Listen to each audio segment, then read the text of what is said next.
भाजपा नेता सुखबीर यादव से खास बातचीत। हमारे साथ जो मौजूद हैं इनका नाम सुखबीर सिंह है। सुखबीर जी, सबसे पहले तो आपका हमारा चैनल पर स्वागत है। बहुत बहुत धन्यवाद पत्रकार साथी, जो आप हमारे क्षेत्र में आए, आपको बहुत बहुत बधाई। अब बताइए, जिस जगह हम बैठे हैं इस जगह के बारे में लोगों को। ये हमारा ग्राम मुरैना शामों के पास में पड़ता है, जो भरथना ब्लॉक में आता है। और यहाँ पे आपने देखा है 10 साल से कुछ भी नहीं हुआ है। जब से सरकार ये मोदी जी की चली है, गांव में न तो सड़क है कोई, न तो नाली है, न आदमी के, और इतनी सड़कों पे इतनी बमूल हुई उगी पड़ी है कि आदमी का निकलना मुश्किल पड़ता है। वो तो मैं अभी रास्ते से निकल कर आया तो मुझे दिखा सामने से। अब तो कहीं ना कहीं सरकार ये कहती है कि विकास कार्य हमने बहुत सारे किए हैं, गड्ढा मुक्त सरकार करती है। आपके गांव पे नजर सरकार की क्यों नहीं पड़ी? ऐसा है, ये हमारा इलाका पिछड़ा है। यहाँ पे भाजपा का आज तक कोई विधायक, सांसद, कोई प्रतिनिधि भी नहीं आया, यहाँ कोई देखने भी नहीं आया। और बात ये है कि ये काम हुआ, ये समाजवादी पार्टी में हुआ था, जब राष्ट्रीय अध्यक्ष हमारे माननीय अखिलेश यादव जी मुख्यमंत्री बने थे। आज लगभग 8 साल हो गई है। तब तब से यहाँ पे एक मिट्टी का डेला भी नहीं पड़ा है। सड़कें आपने देखी हैं कैसी पड़ी हुई हैं, निकलने की रास्ता नहीं है। तो ये हमारा क्षेत्र, और यहाँ पर कोई नेता भी नहीं है। नेता तो आप हैं। नेता के लिए तो हम तो माननीय नेताजी मुलायम सिंह यादव जी का अनुसरण करते थे, और इसीलिए मुझे ये पैगाम उठाना पड़ा कि अपने क्षेत्र को आगे कैसे ले जाएं, अपनी बात कहाँ तक पहुँचाएं। तो इसीलिए हम ये काम कर रहे हैं। अच्छा, आप ये बताइए मुझे, राजनीति में आपकी शुरुआत कब हुई थी? राजनीति में हमारी शुरुआत 2008 में मैंने शुरुआत की थी। और मैंने देखा था हमारे गांव को जोड़ने के लिए अचलदा ब्लॉक, भरथना ब्लॉक, उधर महिवा ब्लॉक जाने के लिए हमारे यहाँ रास्ता नहीं थी। तो फिर मैंने कि अब क्या किया जाए, यहाँ कोई नेता आता नहीं है। तो मैंने 2008 में समाजवादी पार्टी की शरण ली, माननीय नेताजी का आशीर्वाद लिया। नेताजी से भरथना में हमारी मुलाकात भी हुई थी। तो वहीं से मैंने झंडा बैनर लेके अपना रथ निकाल दिया था। मतलब समाजवादी पार्टी के लिए मैंने काम करना शुरू कर दिया था। तभी मैंने ये सड़कें अड़कें नेताजी से कह के, विधायक जी हमारे प्रदीप यादव जी थे, तो उन्होंने हमारी ये सड़कें गांव की सही करवाई थी। और फिर राष्ट्रीय अध्यक्ष जी ने डामाडामर करवा दिया था। और 10 साल हो गए, तब से कुछ भी नहीं हो रहा है। और बहुत बेरोजगारी है गांव क्षेत्र में, बहुत समस्याएं हैं। राजनीति में आप अपना आदर्श किसे मानते हैं? राजनीति में हम अपना आदर्श माननीय नेताजी मुलायम सिंह यादव जी को मानते हैं। अब वो नहीं रहे हैं, तो अब हम माननीय राष्ट्रीय अध्यक्ष श्री अखिलेश यादव जी के राष्ट्रीय अध्यक्ष श्री अखिलेश यादव जी को ही अपना आदर्श मानते हैं। और उनका जो भी अनुसरण या अनुपालन होता है, ऊपर जो आदेश होता है, हम उसका तुरंत अनुसरण करते हैं। अच्छा, मैं आपसे ये जानना चाहूंगा कि आपके सर पर जो अभी लाल टोपी आपने लगा रखी है, वैसे समाजवादियों का टोपी लगाने से पहचान रही नेताजी मुलायम सिंह यादव, अखिलेश यादव हमेशा टोपी लगाते हैं। ये युवजन सभा की टोपी आपने लगाई है, इसका महत्व क्या है और युवजन सभा के बारे में हमें बताइए। पत्रकार साथी, आपको पता है कि युवजन सभा ही हमारी युवाओं की फौज है। युवजन सभा जो है वो हमारी युवाओं की फौज है। वो ही हमारी गरीबों, पिछड़ों, दलितों की आवाज बुलंद करने के लिए युवजन सभा बनाई गई है। और हमारे पहले राष्ट्रीय अध्यक्ष श्री अखिलेश यादव जी युवजन सभा के प्रदेश अध्यक्ष थे, और इसीलिए हम अपनी आवाज उठाने के लिए ये युवजन सभा में हैं। अच्छा, मैं आपसे ये भी जानना चाहूंगा, अभी 2024 का चुनाव बहुत निकट है। युवजन सभा आपका संगठन है, पार्टी 4 संगठन है आपकी पार्टी में। कुल मिलाकर अब तो और बढ़ा दिए गए हैं, अब तो अम्बेडकर वाहिनी वगैरह तमाम ऐड किए गए हैं। मैं ये जानना चाहूंगा कि आपका क्या प्रयास रहेगा 2024 में? किस तरीके से आप देखते हैं कि पार्टी मजबूत होगी और भाजपा का मुकाबला कर पाएगी? पत्रकार साथी, अब मैं आपको ये बताना चाह रहा हूँ कि हम युवजन सभा के पदाधिकारी हैं, और युवजन सभा युवाओं को जोड़ती है। हम दलित, मुसलमान, शोषित, गरीब, SC ST सबको लेके सारे युवाओं को एकजुट करके और बेरोजगारी का मुद्दा सामने लाएंगे। और बेरोजगारी तो आप देख ही रहे हैं, 10 साल से न तो कोई भर्ती है, न कोई व्यवस्था है। तो उसको हम जब आगे देखेंगे, क्योंकि हमारे गांव में जितने पहले गाय और बछड़े घूमते थे, उसी हिसाब से अब जो पढ़ा लिखा नौजवान सड़कों पर घूम रहा है, उसके लिए कोई रोजगार नहीं है, कोई व्यवस्था नहीं है। तो इसलिए हम युवाओं को लेके अपनी आवाज बुलंद करने के लिए 2024 में बहुत ही शानदार प्रदर्शन करेंगे। आप कह रहे हैं कि रोजगार की व्यवस्था नहीं है और अभी तो 66,000 की भर्ती निकाल दी पुलिस की। ये सर ये आपने ये 60,000 की भर्ती निकाली है यूपी पुलिस में, ये सिर्फ एक लॉलीपॉप है। और ये भर्ती चुनाव के समय पे दी हुई है। और ये भर्ती एक लड़के पे 200 लड़का चढ़ेगा। कहाँ से ये भर्ती हुई? ये भर्ती नहीं है, ये लॉलीपॉप बच्चों को दिया जा रहा है क्योंकि ये चुनाव आए, चुनाव के बाद ये खत्म।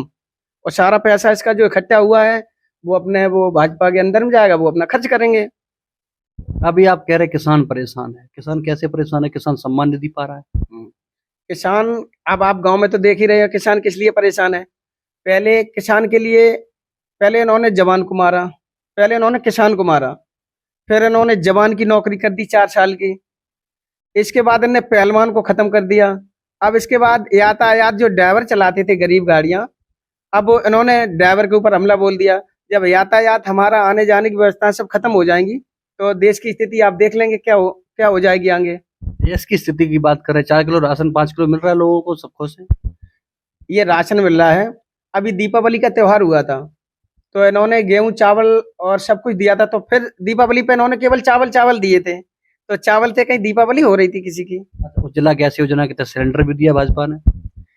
एक सिलेंडर एक देवी दिया है, लेकिन उसकी एक सिलेंडर दिया है इन्होंने सिर्फ केवल। और तो कोई व्यवस्था है नहीं इन पे, वो भी फ्री तो दिया नहीं है। अरे भाजपा ये कह रही है राम राज जा गया है, पूरे देश में राम राज, प्रभु राम की प्राण प्रतिष्ठा हो चुकी है अयोध्या में। क्या कहेंगे आप, वाकई राम राज जा गया है? पत्रकार साथी देखो, राम तो सभी के हैं, राम हमारे भी हैं, राम कड़कड़ में है, चलो ठीक है हम मानते हैं। लेकिन अब इन्होंने मंदिर तो बना दिया, लेकिन अब वहां पे रोजगार तो कुछ है नहीं। तो सिर्फ मंदिर से रोजगार देंगे लोगों को? हाँ, इन्होंने कहा है कि हम मंदिर से रोजगार देंगे, तो उन्होंने कहा होटल मॉल खोल दिए तो वहां पे बर्तन मांजने का काम मिलेगा हम लोगों को। मतलब जो भी बेरोजगार घूम रहा है उसे कोई पीएम जीएम सीएम तो बन नहीं सकता है, लेकिन वो बर्तन और कपड़े मांजने ये काम मिलेगा उसे, पकौड़े वकौड़े खाना पीना बनाने का काम मिल सकता है। और इससे कोई रोजगार हल हो जाएगा, 5-6 हजार में कुछ की व्यवस्था चल जाएगी। ये कोई रामराज तो नहीं है। सरकारी नौकरी आती है तभी आदमी रामराज पा पाता है। जब सरकारी नौकरी एक घर में लग जाती है तो पूरा घर खुशहाल हो जाता है। अब 10 साल से कोई नौकरी नहीं है। अब आप आंकड़े उठा के देखो, 10 साल से किसी भी गांव में 10 गांव में 10 लड़के लगे हों 10 साल में, तो आप हमें पत्रकार साथी घूम के बताएं। आप ये कह रहे हैं कि आप लोगों ने रोजगार दिया था? हमारे आप देख लो हमारी सरकार में। सरकार क्यों नहीं बना पाई? सरकार बना नहीं पाई, इनका तो ये प्रोपोगंडा है और इन्होंने अपना गड़बड़ कर लिया सब। मतलब गड़बड़ कर लिया कैसे? इन्होंने मशीनों के द्वारा गड़बड़ कराया है, सारा सिस्टम फेल कर दिया। अच्छा, जब आप मैनपुरी जीते, घोसी जीते, तब गड़बड़ नहीं कराया? नहीं वो ठीक है, तब उन्होंने उस पर फोकस नहीं दिया। एक आध सीट पे ये फोकस नहीं देते हैं। ऐसा भी है? हाँ, एक सीट से क्या इनका फर्क पड़ जाएगा? जब इन्हें सीटें 80 हैं तो इन्हें 80 में तो पूरी 80 लेनी है पूरी, फिर जिले का डीएम लेगा वो सीट। बड़ा आरोप नहीं लगा रहे आप? बड़ा आरोप क्यों? आप देख लो, आप सामने ही है, आपको तो पता है कि जब हमारी पार्टी 10 हजार से आगे चलती है, जब लास्ट राउंड आता है तो वो 10 हजार से पीछे हो जाता है। अच्छा, ये बताओ, आप नेता भी हो, ये बताओ नेताजी की, जब आप कह रहे आरोप लगा रहे हो, ठीक है मैं मानता हूँ, कहीं ना कहीं चुनाव के बाद फिर आप लोग गायब क्यों हो जाते हो? फिर मशीन के खिलाफ, ईवीएम के खिलाफ प्रदर्शन धरना क्यों नहीं? ऐसा है, अब ये तो हम नहीं बता सकते हैं, इसके बारे में तो हमें बहुत कुछ करना पड़ेगा, क्योंकि सारी पार्टियां एकजुट होकर काम करें। केवल समाजवादी पार्टी के द्वारा कुछ नहीं हो सकता है। अब सारी पार्टियां अलग अलग चुप हो जाती हैं और डरा धमका दिया जाता है तो वो अंदर बिल में घुस जाते हैं। तो समाजवादी पार्टी एक ऐसी पार्टी है जो इनसे मुकाबला बराबर करती है। देखो पत्रकार साथी, अब आगे की बात यह है कि अब जब 2024 का चुनाव होगा, अब आप देखना कि इनकी कितनी करारी हार हो भाजपा की। भाजपा का प्रत्याशी यहाँ से कम 50,000 वोटों से हार के जाएगा। बड़ी बात नहीं कह रहे, 50,000 वोट भाजपा, रामराज चल रहा है, आप कह रहे भाजपा का हारेगा। अब आप यही तो देखो कि रामराज चल रहा है। हम बेरोजगारी की बात करेंगे, बेरोजगार वोट देगा ना। हर जगह त्राह पड़ी हुई है, सब समस्याओं से त्रस्त है आदमी। आगे आने वाले 8 साल में आप देखना, अगर सरकार नहीं बदली तो आदमी भूखा मर जाएगा। अगर ये बताओ, पार्टी आपको संगठन में अभी आप पदों पर रहे, आपने जैसे कहा कि मैं जिला उपाध्यक्ष पद पर रहा, तमाम चीजें आप संघर्ष किया आपने, अगर पार्टी आपको मौका देती है किसी भी तरीके से, तो फिर क्या क्या रणनीति रहेगी? मेरी रणनीति रहेगी, अगर हमारी पार्टी अगर चुनाव जीत के आती है तो मेरा एक विजन रहेगा कि हम फी घर में एक रोजगार देंगे, चाहे वो रोजगार छोटा हो या बड़ा हो। मेरा एक मुद्दा रहेगा, अभी बात होगी, हम लोग बैठ के बात करेंगे कि सर हमारी अगर सरकार बनती है, हमारी राष्ट्रीय अध्यक्ष माननीय अखिलेश यादव जी का दूसरा नंबर आता है, मोदी के बाद दूसरा नंबर आता है, और उनकी टक्कर में कोई है भी नहीं। देश के प्रधानमंत्री से तुलना। हाँ हाँ, और क्या, उनके बराबर कोई भी नहीं है।